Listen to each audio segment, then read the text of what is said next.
जिला प्रशासन से तो हम यही कहेंगे कि कम से कम आंखें तो खोलिए। आप सरकार के हैं, कम से कम पब्लिक को भी देखिए कि जिस क्षेत्र में माइनिंग चल रहा है उस क्षेत्र के लोग कैसे रह रहे हैं, उनका परवरिश कैसे हो रहा है, उनके बच्चे परवरिश कैसे कर रहे हैं, उनका हेल्थ इशू है, पढ़ाई का जो सही ढंग से चल रहा है कि नहीं, या उनको क्या क्या ज़रूरत है कि नहीं। कम से कम सरकार ये तो देखे।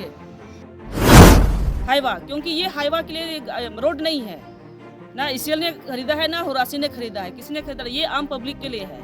ऑफिस अपना विजिट करके चले गए वो लोग, तो कम से कम गाड़ी रुका रहेगा तो तब ना हम लोग को पता चलेगा कि गाड़ी क्यों रुका है। भाई देखिए इलाके, माइंस का इलाके कैसे हो गया है। ये रोड माइंस का रोड है और माइंस से भी ज्यादा खतरनाक रोड हो गया है। इसमें आम पब्लिक ताला लगा करके घर के अंदर बैठे रहे, हम लोग बस गाड़ी चलते रहे। लगातार अकेली मैदान में खड़ी जनहित में प्रदूषण के खिलाफ रोड पर खड़ी है भाजपा नेत्री अनीता सोरेन। हुर्रासी कोयला परियोजना से ईसीएल कोल परियोजना तक कोयला ट्रांसपोर्टिंग का कार्य को एक बार फिर भाजपा नेत्री अनीता सोरेन ने ठप कर दिया। धूल प्रदूषण के खिलाफ सड़क पर अकेली खड़ी हैं भाजपा नेत्री अनीता सोरेन। कोयला ट्रांसपोर्टिंग होने से सड़क किनारे सभी गांव धूल प्रदूषण से जीना मुहाल सा हो गया है। ग्रामीणों का जिसको देखते हुए कोयला ट्रांसपोर्टिंग कार्य को एक बार फिर रोक दिया गया है। हुर्रासी कोल परियोजना ईसीएल तक बलिया, रवियाडी, बड़ा सिमड़ा, छोटा सिमड़ा होते हुए इन गांवों को प्रभावित कर रही है धूल प्रदूषण से। धूल उड़ने से सांस लेने में दिक्कत, पानी छिड़काव करने से रोड पर चलने में दिक्कत, पब्लिक सड़क पर कोयला ट्रांसपोर्टिंग हो रहा है, इस पर जिला प्रशासन गंभीर बिल्कुल नहीं है। दुर्घटना की आशंका बढ़ती जा रही है, जिसको देखते हुए भाजपा नेत्री अनीता सोरेन ने हुर्रासी ट्रांसपोर्ट डिस्पैच इंचार्ज से वार्ता के बाद क्या कह रही हैं।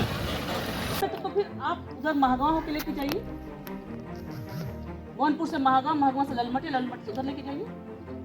गाड़ी तो रोड पे ही चलेगी ना।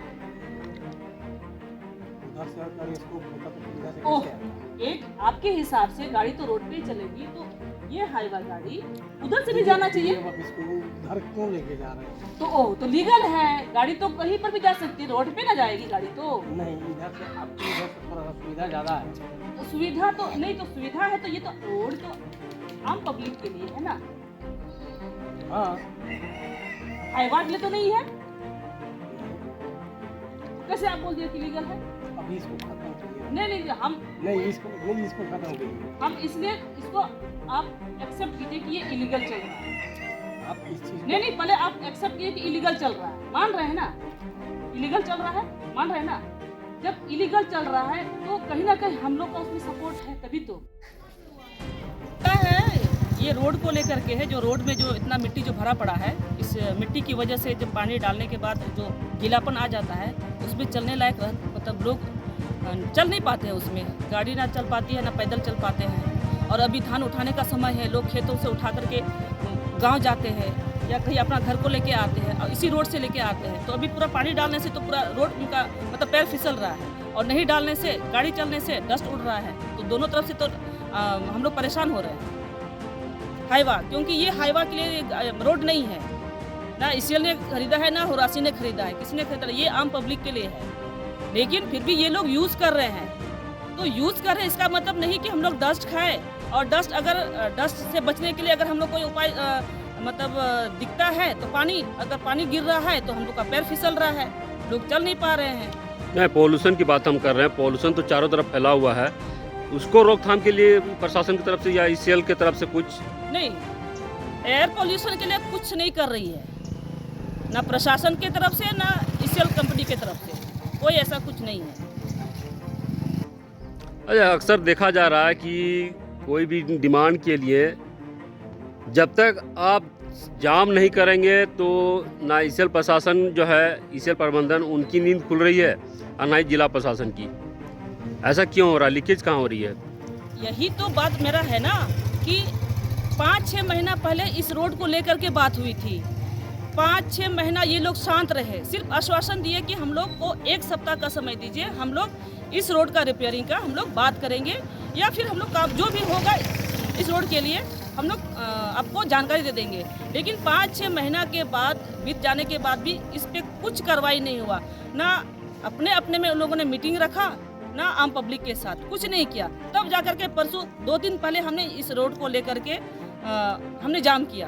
तो जाम करने के बाद फिर आश्वासन मिला कि दूसरे दिन से ही इस रोड का काम मतलब रिपेयरिंग का काम शुरू होगा। प्रभावित कहाँ से कहाँ तक है? ये तो वहाँ जो बलिया मोड़ जो वहाँ है, बलिया मोड़ से वहाँ माइंस तक ही प्रभावित है। ये सब तो पब्लिक के लिए है। तो इसमें कोयला का ट्रांसपोर्टिंग का काम हो रहा है, इलीगल हो रहा है, वो तो हम लोग की गलती की वजह से हो रहा है। यानी इसमें ग्रामीण जागरूक नहीं है, यहाँ के जनप्रतिनिधि जागरूक नहीं है, बिल्कुल जिला प्रशासन जागरूक नहीं है। बिल्कुल, हम लोग जागरूक ही नहीं है, तभी तो चल रहा है। अभी आप फुर्रासी के पदाधिकारी आए थे, उनसे भी आप बात कर रहे थे, वार्ता हो रही थी कि ये सड़क जो है इलीगल है या लीगल है। उनसे जो बात हुई तो उन्होंने क्या कहा? वो भी तो ऐसे ओपनली तो नहीं बोल रहे हैं, लेकिन फील तो कर रहे हैं कि इलीगल चल ही रहा होगा, क्योंकि वो बोलने में उनको थोड़ा सा हेजिटेशन हो रही थी कि लीगल इलीगल डाउट में थे। तो उनका जो चुप्पी था उसी से पता चल गया कि वो भी समर्थन कर रहे हैं कि हाँ, ये यहाँ जो गाड़ी जो चल रही है इस रास्ते पे वो इलीगली चल रही है। जिला प्रशासन से क्या कहेंगे?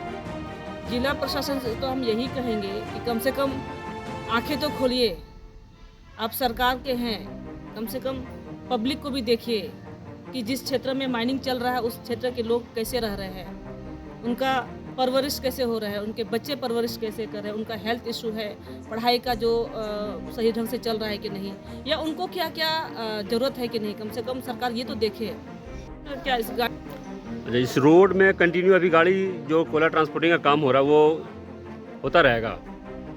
नहीं, अभी फ़िलहाल तो चलने दे रहे हैं, और एक ना एक वो दिन जरूर समय आएगा कि पूरी तरह से गाड़ी को बंद कर दिया जाएगा, इस रोड पे चलने नहीं दिया जाएगा। वो समय बहुत जल्द आने वाला है।